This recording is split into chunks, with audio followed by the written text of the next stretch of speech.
कि 2014 में जैसे ही मोदी सरकार आई थी, आपने एक बयान दिया था और आपने ये कहा था कि देखते जाइए धीरे-धीरे कॉन्स्टिट्यूशनल इंस्टीट्यूशंस जितने भी हैं देश पे, उस पे आरएसएस और बीजेपी का कब्जा हो जाएगा। अब आप ये कह रहे हैं कि हो चुका है और आप कह रहे हैं कि हम कानून भी लाएँगे। क्या आपको ऐसा नहीं लगता राहुल जी कि ये जब आप करेंगे, तब बीजेपी आपके ऊपर ये आरोप लगाएगी कि चूंकि केसेस जो है या पूछताछ विपक्ष के नेताओं से ज़्यादा हुई, इसलिए ये प्रतिक्रिया में लाया गया रिएक्शनरी लॉज अमेंडमेंट होंगे?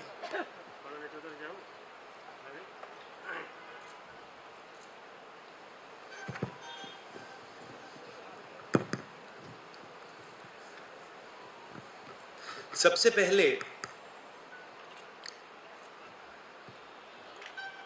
ये समझना होगा कि हिंदुस्तान के राजनीतिक स्ट्रक्चर में हो क्या रहा है।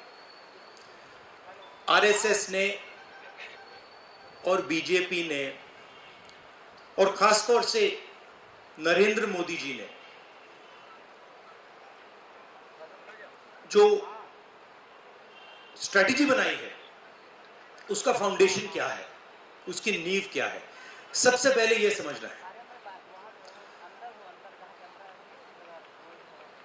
नरेंद्र मोदी जी ने जैसे अदानी जी की मोनोपोली है पोर्ट्स पर, इंफ्रास्ट्रक्चर पर, डिफेंस में, वैसे नरेंद्र मोदी जी ने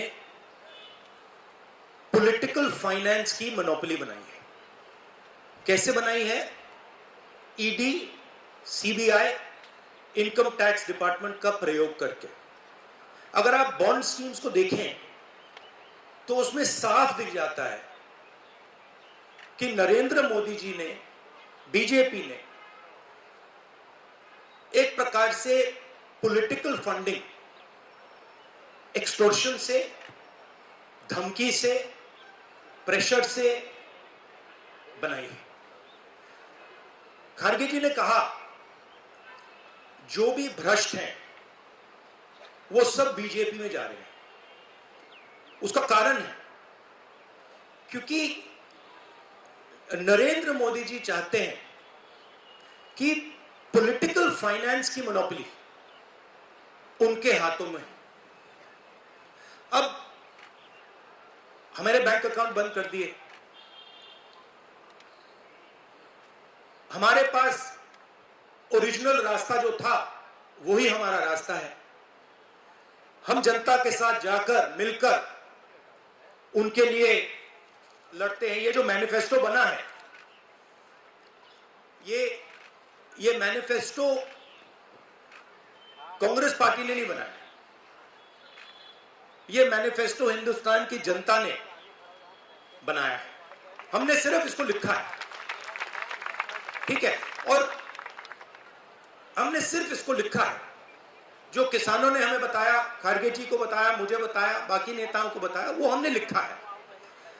चाहे वो रोजगार की बात हो, चाहे वो कॉन्ट्रैक्ट लेबर की बात हो,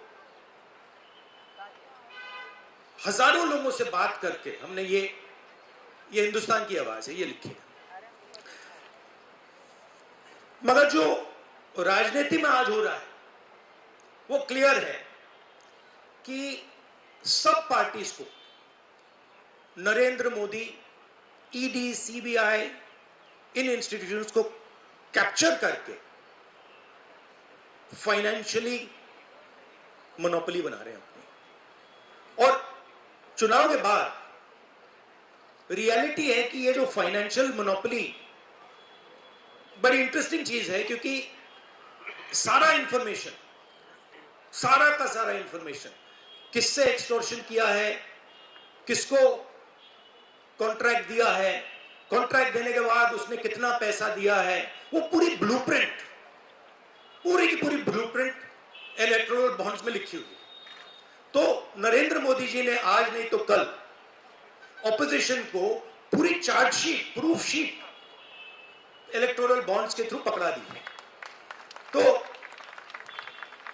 इसीलिए थोड़ा टेरर हो रहा है हमको, इसीलिए नंबर निकला है 400 पार।